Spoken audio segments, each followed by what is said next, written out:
El gerente del banco me llamó aparte y cerró la puerta de la habitación antes de decir nada. En ese momento todavía creía que sería un problema sencillo.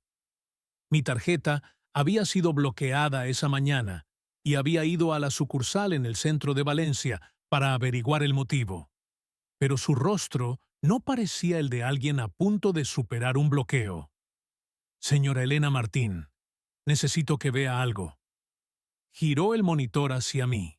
La pantalla mostró una transferencia por un monto de 380.000 euros, realizado desde mi cuenta a una empresa llamada Costa Azul Inversiones SL. Leí el número 2 veces. Luego un tercero. Eso está mal. El gerente permaneció sentado, con las manos entrelazadas sobre la mesa. La transferencia fue autorizada el martes a las 10:42 am. Estuve en casa el martes. La autorización se realizó con su firma digital. Entonces alguien lo falsificó. Respiró hondo y abrió otro documento. También se utilizó un dispositivo registrado a su nombre. Fue en ese momento cuando dejé de pensar que se trataba de un error por parte del banco. Mi esposo había fallecido 8 meses antes. Ese dinero provenía de la venta de un terreno que había pertenecido a su familia durante casi 40 años. Todavía no había decidido qué hacer con el dinero. Una parte se dividiría entre mi único hijo, Javier, y yo, una vez finalizado el proceso de sucesión. Ahora, casi todo el valor había desaparecido. Quiero que lo bloquees todo, dije. La cuenta, las tarjetas, cualquier transacción. Ya lo hemos bloqueado temporalmente, pero hay otro problema. Hizo clic en una carpeta. Apareció una copia de mi documento de identidad, mi fotografía, mi nombre, mi fecha de nacimiento y una firma muy similar a la mía. Este documento se presentó para registrar el nuevo dispositivo, explicó el gerente. Nunca registré ningún dispositivo. El sistema muestra que el procedimiento fue confirmado en persona en esta agencia. Me incliné hacia adelante. ¿En persona? Sí. Luego, revise las cámaras. No respondió de inmediato. Eso me molestó más que cualquier explicación. Ya has visto las grabaciones, ¿verdad? Miró hacia la puerta y luego volvió a mirarme. Nosotros. ¿Y quién apareció? El gerente permaneció en silencio durante unos segundos antes de reproducir un vídeo. La imagen procedía de una cámara de seguridad situada cerca de las cajas. La fecha aparecía en la esquina superior. 3 meses antes. Una mujer entró en la agencia con gafas de sol, el pelo recogido y un abrigo beige. Caminaba despacio, llevando una bolsa negra. A pesar de la mala calidad, había algo en esa postura que me resultaba familiar. El gerente pausó el video en el momento en que ella apartó la mirada. Sentí un nudo en el estómago. La mujer se parecía a mí. No solo un poco. Llevaba el mismo corte de pelo. Era más o menos de mi estatura, e incluso llevaba un abrigo casi idéntico al que yo usaba en invierno. Esa no soy yo, dije. Entiendo. No, señor, usted no lo entiende. Esta mujer se está haciendo pasar por mí. Señora Elena, la empleada que la atendió, dijo que usted presentó sus documentos originales. ¿Originales? Él asintió en señal de confirmación. Enseguida pensé en el cajón de mi habitación. Allí guardaba mis documentos en una carpeta azul, junto con papeles de inventario, contratos y certificados. Nadie debería tener acceso a eso. Solo yo. Y a veces, Javier, necesito presentar una queja, dije. Por supuesto. Pero primero, necesito preguntar si algún miembro de tu familia conoce tus contraseñas o tiene acceso a tus documentos. Mi hijo me ayuda con asuntos digitales. El gerente anotó algo. ¿Sabe él la contraseña de tu cuenta?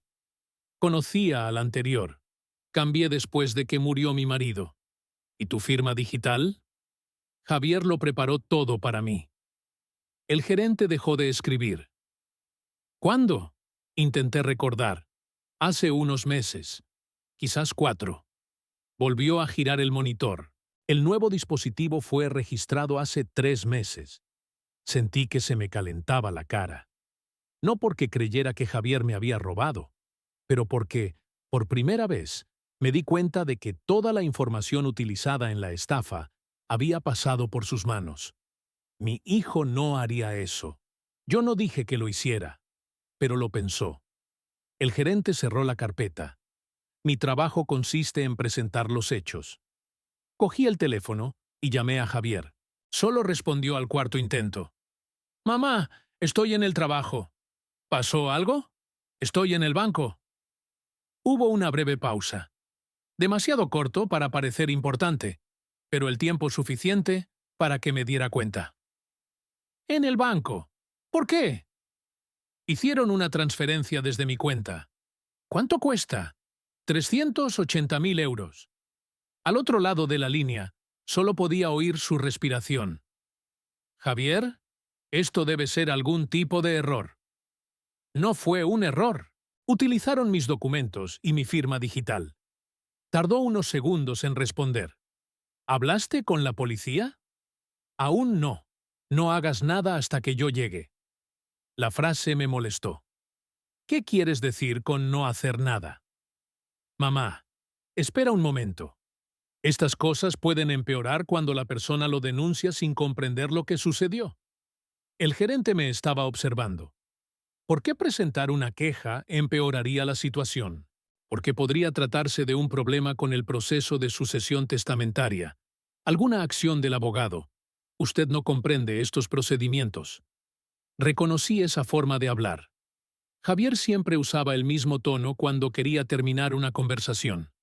Ven aquí. Ahora mismo no puedo. 380. 74 euros desaparecieron de mi cuenta.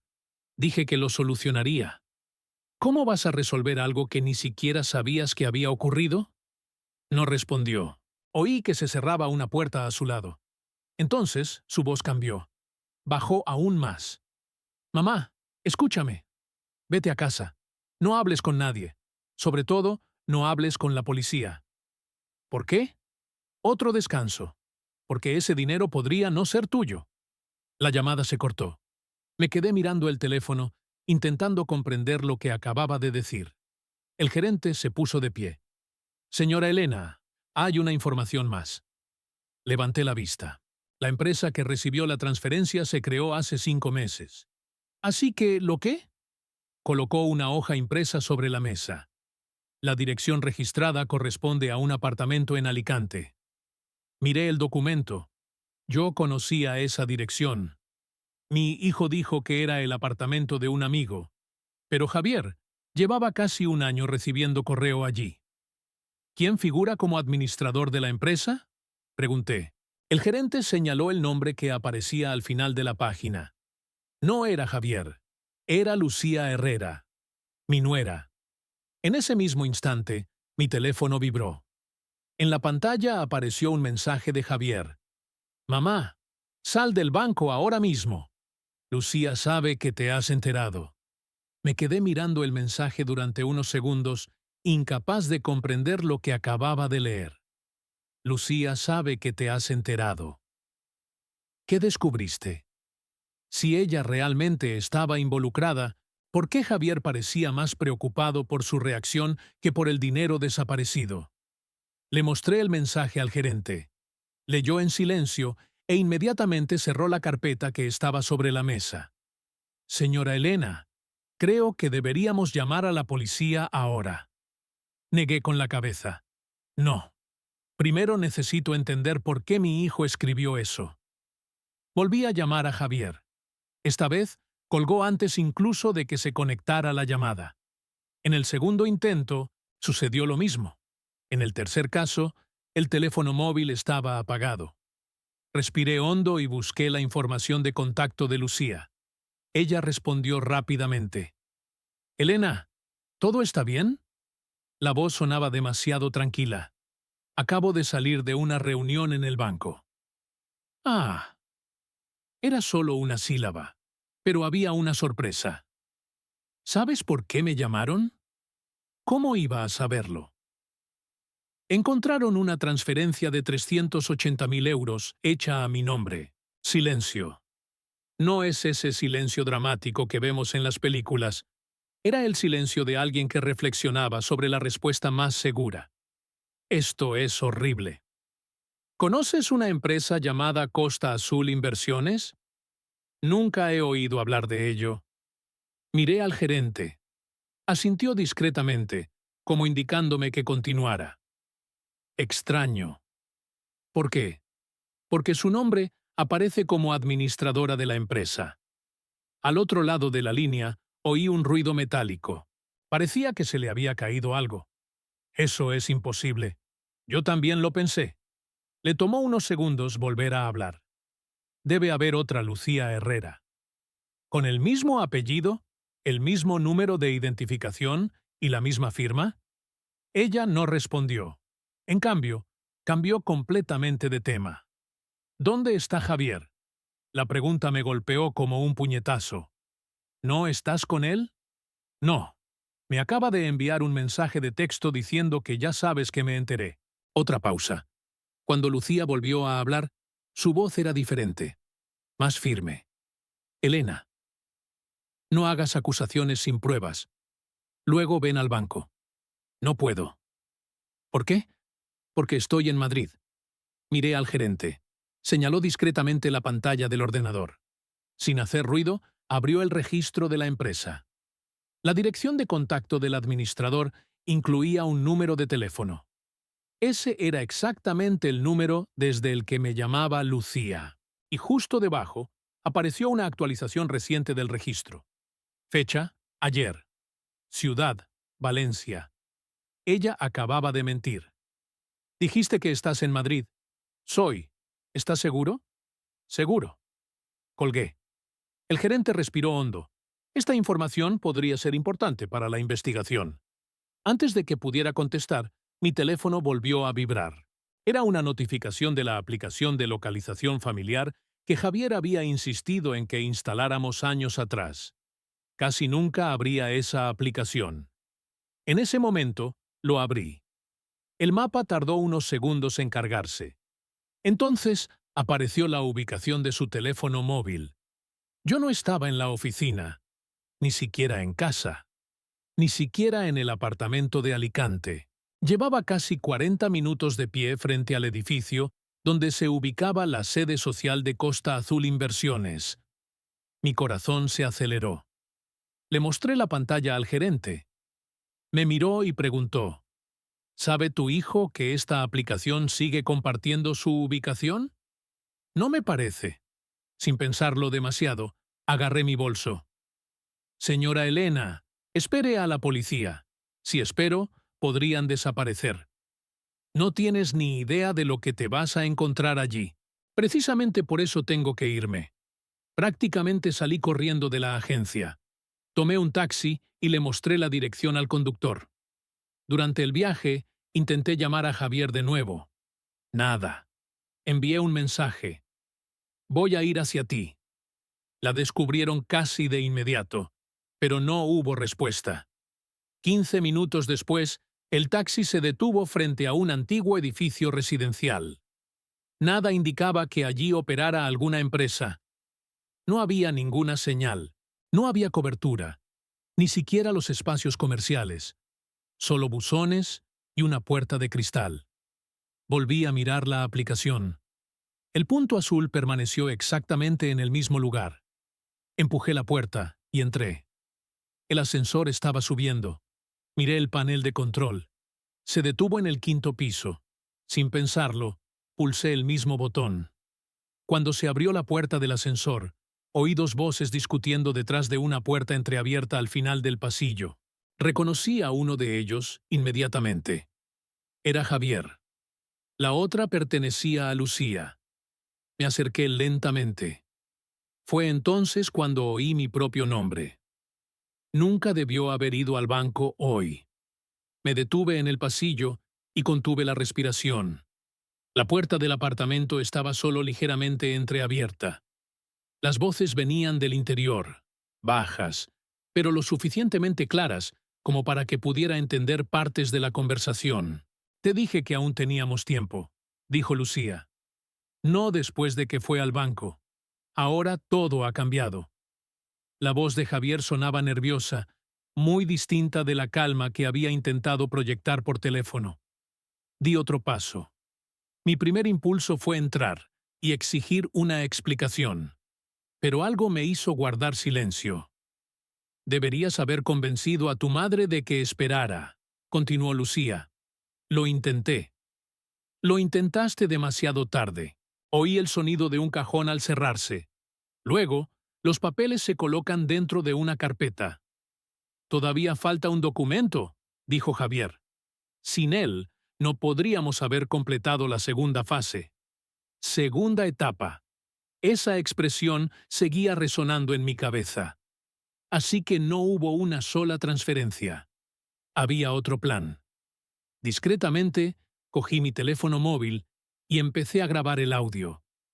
Me temblaba tanto la mano que casi se me cae el dispositivo. Dentro, Javier volvió a hablar.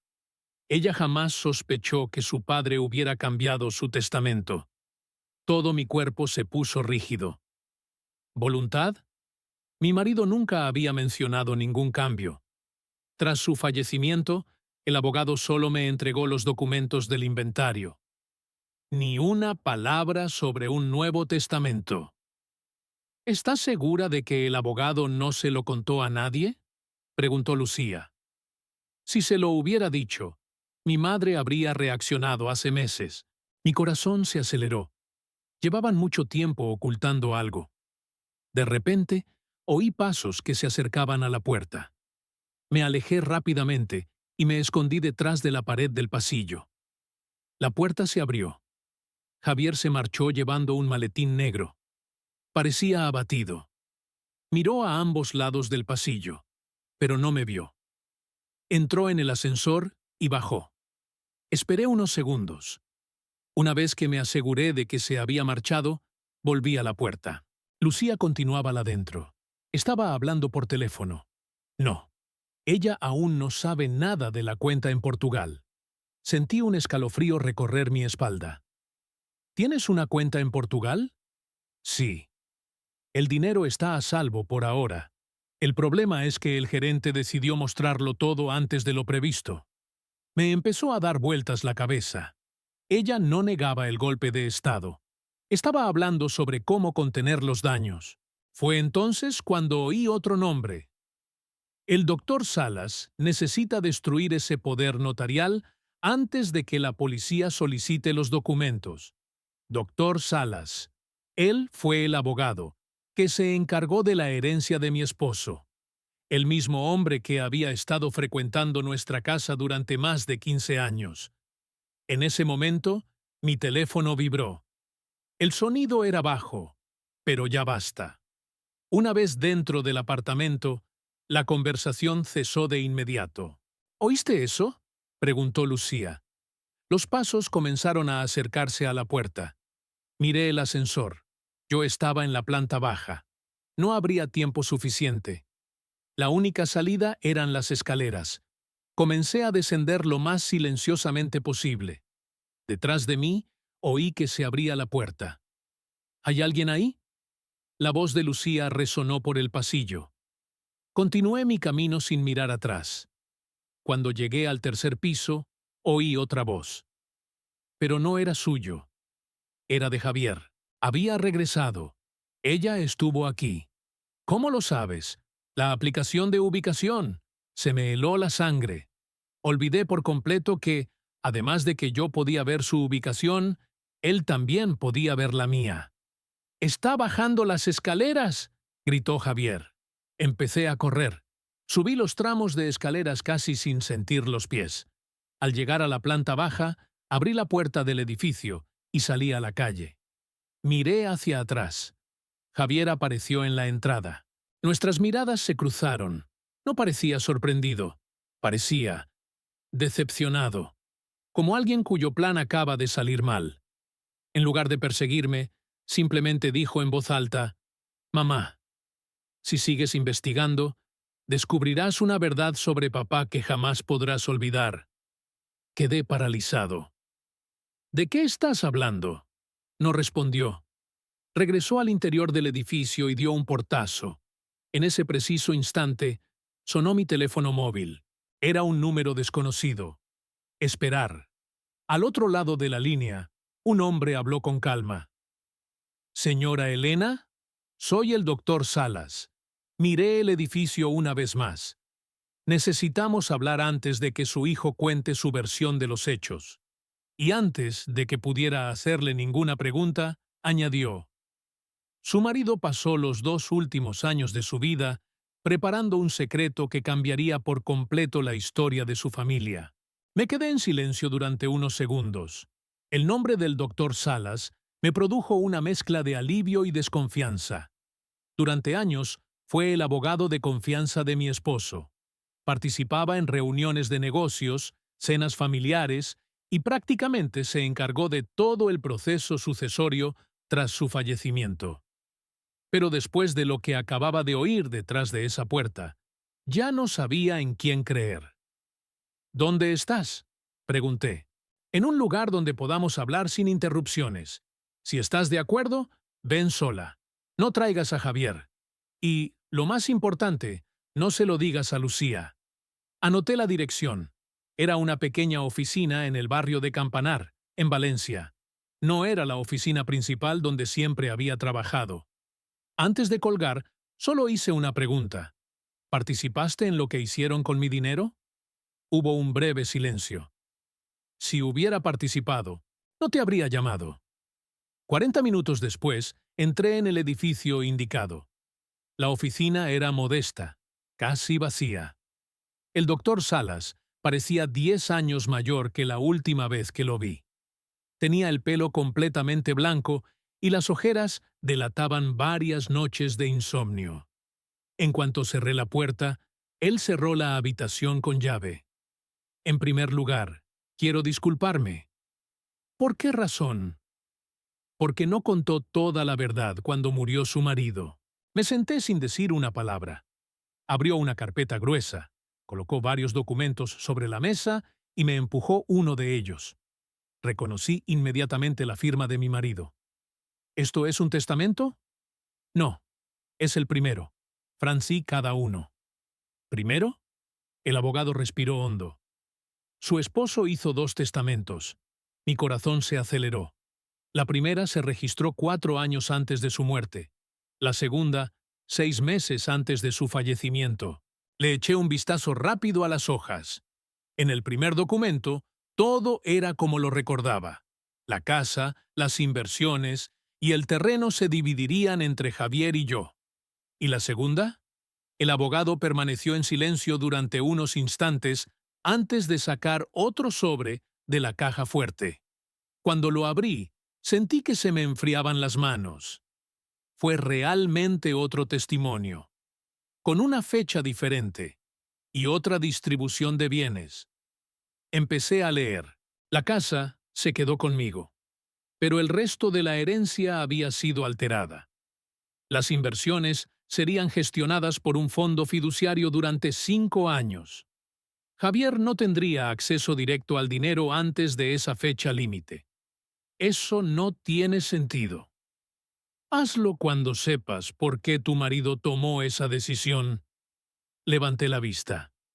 Entonces, explícamelo. El abogado cerró los ojos por un instante. Aproximadamente un año antes de su muerte, su esposo descubrió que Javier había acumulado muchas más deudas de las que había admitido. Enseguida recordé las constantes excusas. Problemas en la empresa. Préstamos temporales. Proyectos que nunca llegaron a buen puerto. Siempre creí que se trataba de dificultades temporales. ¿Cuánto debía? Más de 900.000 euros. Me quedé sin palabras.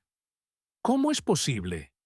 Inversiones de alto riesgo, préstamos privados, juegos de azar en línea y algunos negocios que nunca existieron. Sentí una opresión en el pecho. Javier siempre decía que necesitaba ayuda para expandir su empresa de tecnología. Ahora todo parecía una mentira cuidadosamente elaborada. Su marido decidió proteger los bienes de la familia. Volví a mirar el segundo testamento. ¿Así que Javier lo sabía? El abogado asintió. Se enteró pocos días después de la muerte de su padre. ¿Cómo? Porque alguien accedió ilegalmente a mi sistema y copió parte de los archivos de inventario. Sentí un escalofrío. ¿Lo denunciaste? Bajó la cabeza. No. ¿Por qué? Porque recibí amenazas. Eso me hizo contener la respiración. ¿Qué tipo de amenazas? Abrió un cajón y sacó un sobre amarillento. Dentro había fotografías, mi casa, mi coche, yo entrando al supermercado, y una fotografía mía paseando con mi nieta en el parque. Lo recibí por correo, lo miré, incapaz de decir nada. Junto con un boleto. Le dio la vuelta al papel. Solo había una frase escrita en mayúsculas. Si dice la verdad, pagará las consecuencias. Sentí un nudo en el estómago. ¿Quién envió esto? Nunca pude demostrarlo. Hizo una pausa antes de continuar. Pero desde el principio sospeché de una persona. ¿Javier? Negó con la cabeza. No. Mi alivio duró apenas un segundo. ¿Lucía? Lo negó de nuevo. ¿Y quién? El abogado me miró directamente a los ojos. El hermano de tu marido. Me tomó unos segundos entenderlo. ¿Álvaro? Sí, mi cuñado. El hombre que vivía en Barcelona y solo aparecía en ocasiones especiales, siempre educado, siempre discreto. Siempre decía que no quería saber nada de herencias. Eso es imposible. Yo también lo pensé. Luego abrió otra carpeta. Había extractos bancarios, registros de la empresa y contratos. En la parte superior de uno de los documentos había un nombre que ya reconocía. Costa Azul, Inversiones S.L. Pero lo que realmente me llamó la atención fue otro detalle. La beneficiaria oculta de la empresa no era Lucía, no Javier, era Álvaro Martín, mi cuñado. Antes de que pudiera hacer ninguna pregunta, alguien empezó a golpear la puerta de la oficina. 3 tiempos lentos. El abogado palideció, miró a través del cristal esmerilado de la puerta y susurró. Nos encontraron. Luego apagó la luz de la habitación. Y, por primera vez desde que todo comenzó, escuché al doctor Salas decir algo que me hizo comprender la magnitud del peligro. Señora Elena, nunca planearon solo robarle su dinero. El plan siempre fue hacer creer a la policía que la mujer estaba implicada en todo. Mi primer impulso fue correr hacia la puerta. El doctor Salas me sujetó del brazo.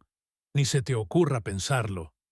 La paliza comenzó de nuevo, esta vez más fuertes. Doctor Salas, sabemos que la señora Elena está allí. Lo miré. ¿Quién es? Me hizo un gesto indicándome que no respondiera. Se dirigió rápidamente a una estantería y descolgó un viejo marco de fotos de la pared. Detrás de ella había un pequeño compartimento metálico. Sacó una memoria USB del interior y me la puso en la mano. Si me ocurre algo, denúncielo directamente a la Unidad de Delitos Económicos de la Policía Nacional. ¿Qué tienes aquí? Todo. ¿Todo? Correos electrónicos, contratos, grabaciones, modificaciones de testamentos, registros de la empresa y conversaciones que logré guardar antes de que borraran los servidores. Los golpes dieron paso a los puñetazos. La puerta comenzó a temblar. ¡Abre la puerta!, gritó un hombre desde fuera. El abogado se acercó a la ventana. Estábamos en el segundo piso. Hay una salida por la parte de atrás. Vale, vamos. Negó con la cabeza. No. ¿Qué quieres decir, verdad? Si salimos juntos, nos seguirán a los dos. No te voy a dejar aquí. Sonrió por primera vez desde que nos conocimos.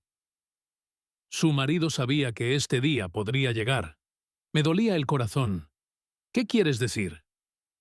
Fue él quien reunió las primeras pruebas contra su propio hermano. Durante unos segundos me quedé completamente inmóvil. Mi esposo. Él ya lo sabía, mucho antes de que muriera. Álvaro llevaba años malversando dinero del negocio familiar. Cuando se dio cuenta de que estaba a punto de ser descubierto, empezó a crear una red de empresas fantasma. ¿Y Javier? Javier cayó en la trampa a causa de sus deudas. El abogado habló sin apartar la mirada. Tu hijo no ideó el plan. Entonces, ¿por qué estás involucrado? Porque accedieron a pagar todas sus deudas. Respiré hondo. Fue la primera explicación que tuvo sentido. Mi hijo siempre ha gastado más de lo que gana. Siempre ocultó sus problemas financieros. Pero jamás imaginé que esto pudiera llevarlo a destruir a su propia familia. Las palizas se volvieron aún más violentas. Oí crujir la madera. El abogado abrió una puerta estrecha que estaba detrás del archivador. Había una escalera metálica que conducía al callejón trasero. Vete ahora. ¿Y tú? Necesito ganar unos minutos. No. Colocó ambas manos sobre mis hombros. Elena, escucha con atención. Ausente. Todavía hay una persona en la que puedes confiar. Enseguida pensé en un primo, un viejo amigo o incluso el director del banco. Pero el nombre que salió de su boca fue otro. Inspector Ricardo Vega. ¿Policía Nacional? Sí. ¿Ya lo sabe todo? No. Entonces, ¿por qué confiar en él? Porque fue él quien investigó una denuncia anónima presentada por su marido 2 meses antes de su muerte. Mi corazón se aceleró. Mi marido se puso en contacto con la policía y nunca me lo contó. ¿Cómo puedo encontrar a este inspector? El abogado escribió rápidamente una dirección en el reverso de una tarjeta. Comisaría Central de Policía de Valencia. Guardé la tarjeta y la memoria USB en mi bolso. En ese momento, oí el sonido de la puerta al cerrarse de golpe. ¡Vete!, gritó el abogado. Prácticamente bajé corriendo las escaleras metálicas. Cuando llegué al callejón, oí a unos hombres entrar en la oficina. Seguí caminando sin mirar atrás. Doblé la esquina y logré parar un taxi. Comisaría Central de Policía. El conductor aceleró inmediatamente. Mientras el coche circulaba por las calles de Valencia, mi teléfono empezó a sonar. Era Javier. Por primera vez desde que dejé el banco, decidí responder. Madre. Su voz estaba quebrada por la emoción. Parecía que había estado llorando. ¿Dónde estás? Voy a hablar con la policía. Respiró hondo. No hagas eso. ¿Todavía tienes el descaro de preguntarme eso? No conoces la historia completa.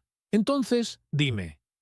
Al otro lado de la línea, solo podía oír su respiración. Entonces, pronunció una frase que destrozó todas las certezas que aún tenía. Acepté participar porque creía que te estaba salvando. Cerré los ojos. ¿Salvar de quién?, respondió casi en un susurro. De papá. Me quedé sin palabras. ¿Qué estás diciendo? Mamá.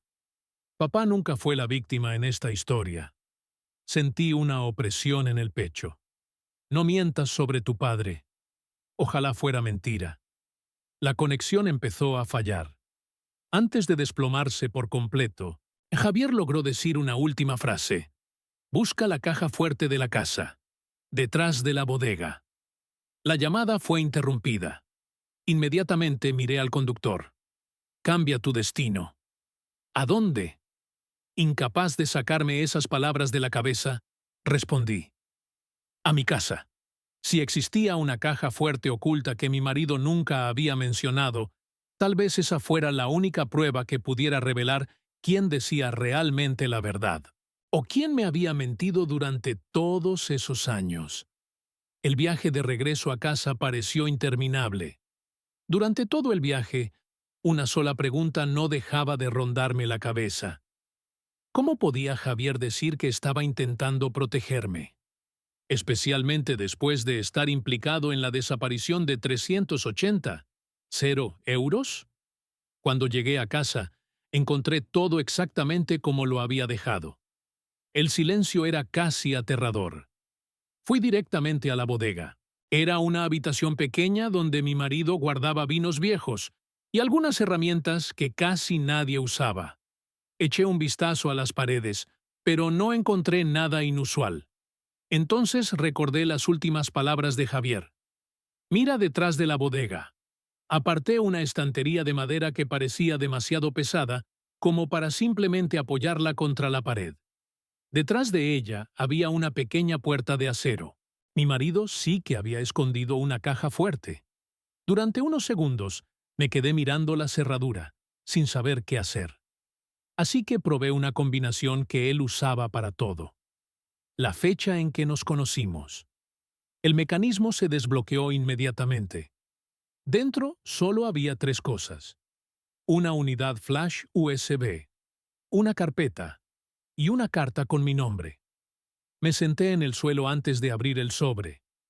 La carta comenzaba así: Elena, si estás leyendo esto, significa que no pude terminar lo que empecé. Las lágrimas comenzaron a caer incluso antes de que pudiera continuar. Durante años, te oculté un problema que venía creciendo dentro de nuestra familia. Mi hermano Álvaro estaba malversando fondos de las empresas utilizando a personas de confianza como administradores.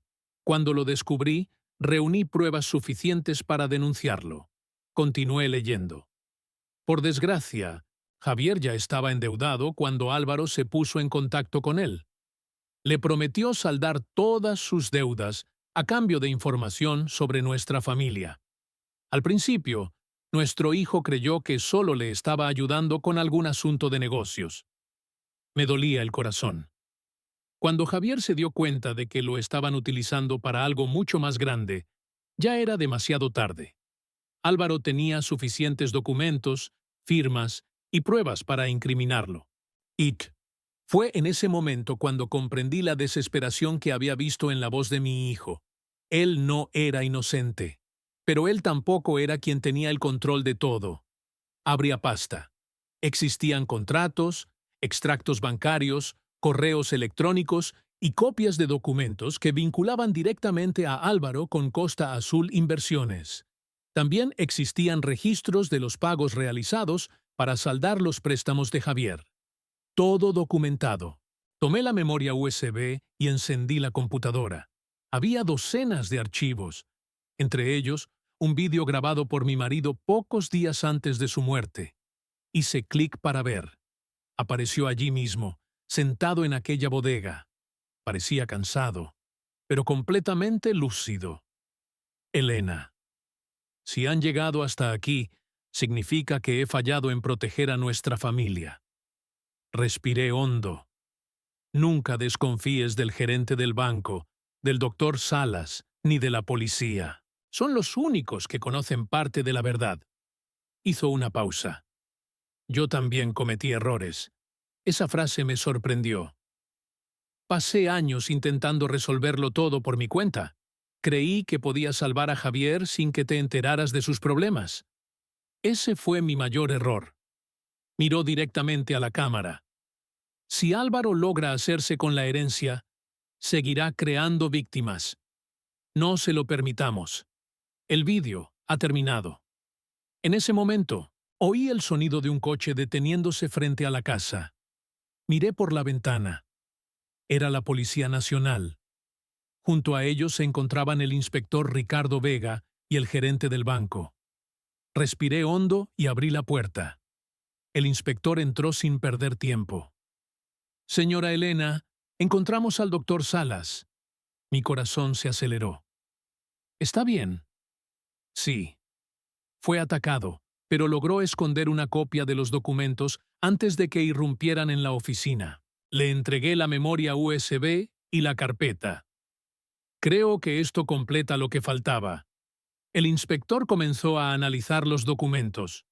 Unos minutos después, levantó la vista. Ahora tenemos pruebas suficientes. Esa misma noche, la policía realizó registros en 3 direcciones diferentes. Álvaro fue arrestado cuando intentaba salir de España con documentos falsos y cuentas bancarias abiertas en varios países.